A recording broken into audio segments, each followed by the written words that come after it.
it me? Did these people drink cray-cray juice, or is it me? I'm just trying to figure this here thing out. They got me scratching like Pookie and them.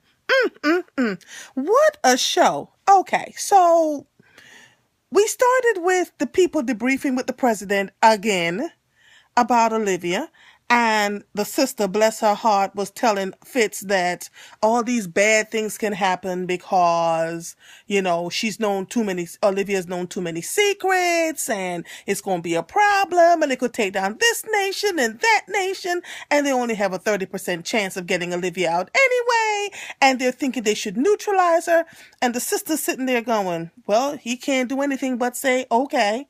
And then Fitz said, go get her. And she's sitting there stuck on stupid, including Cyrus, who was in his head going, you idiot, I have lost my man, killed a zillion people, God went through, fixed an election so you could become president, so you could do all of this to save one person? Of course, that was all in his head. And then he got up and said, yes, sir, whatever you want, sir. My heart goes out to Abby, because Abby could see that Cyrus was getting ready to do what the president could not do. And so she had to come up with some kind of plan to save Olivia. Woman always save the day. I'm telling you, once again. So my best part was Huck. Crazy Quinn said, Huck, don't kill nobody else. Huck, don't draw no more blood.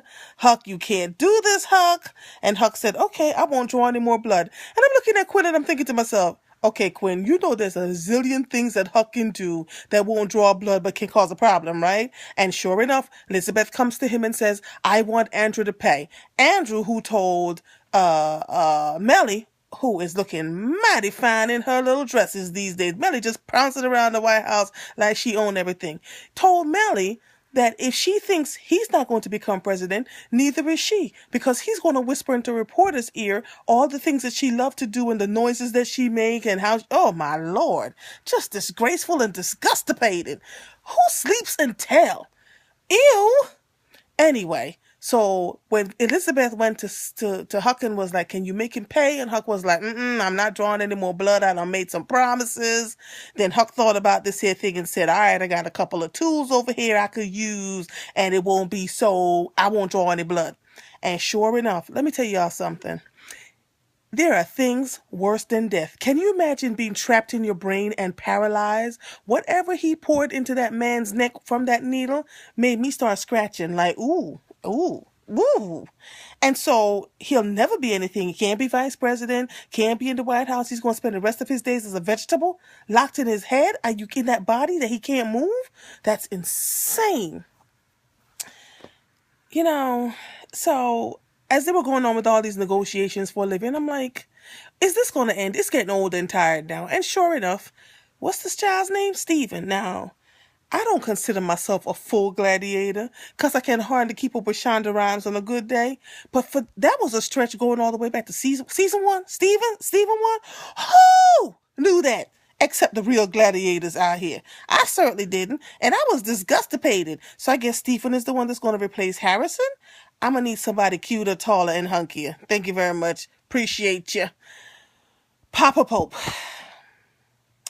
Can somebody tell that man that everything doesn't have to be a lesson? Every time he opens up his mouth, I'm like, here we go. It's going to be some kind of lesson about this time it was about fishing and all the things that come along with fishing. I was just too through with him. And why does Olivia have parents who seem to give 5 darns about everything else except her? Do they not understand?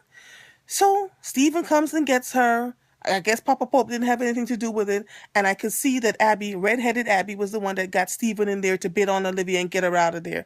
Olivia comes home and she cusses out Fitz. Are you kidding me? I fixed an election for you. I did all this other stuff for you. And you were going to take down 48 people died because you wanted to save me? Me alone? Is you crazy? And then she might as well have slapped him in his face and put him out of her house. Because I was like, well, how ungrateful can you be? You alive and back in your comfortable spot. She didn't even say thank you. A situation. My favorite part was when she threw all them locks on. You ever see that in the ghetto when they just throw on 5, 6, 7, 8, 9, 10 locks? She had all them locks on in her luxury apartment.